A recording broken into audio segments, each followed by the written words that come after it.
Segmenti rrugor që lidh qytetin e Vlorës me fshatin turistik të Radhimës dhe Orikumit më pas, është kthyer një prej rrugëve më të rrezikshme të qytetit. Pjesa më kritike, më e rrezikshme për të qarkulluar me automjet, është sigurisht zona e Kalas.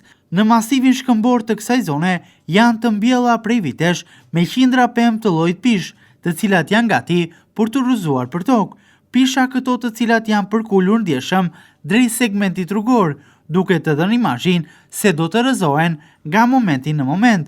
Kjo situatë është e tillë prej muajsh, por për shkak edhe të kushteve atmosferike, si dhe rrëshqitjeve të dherave në zonë, është përkeqësuar edhe më tepër, duke u kthyer në rrezik për kalimtarët dhe veçanërisht drejtuesit e automjeteve.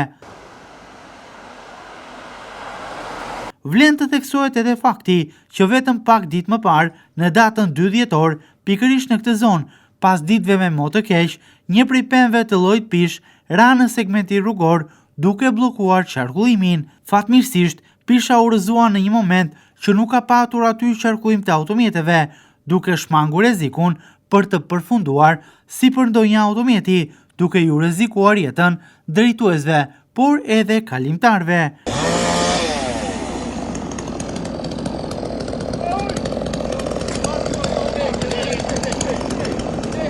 Prej pjesës kodrinore çdo ditë më tepër rrshjasin edhe dhera, si dhe gur këta të cilët bien në segmentin rrugor, duke shkaktuar shpeshherë edhe bllokim të qarkullimit.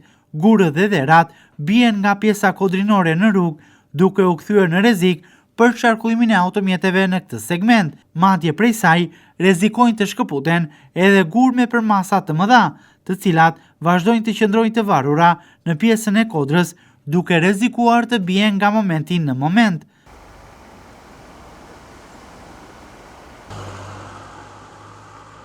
Duhet të merren masat e menjëhershme përballë kësaj situate të rrezikshme për qytetarët dhe veçanërisht për drejtuesit e automjeteve.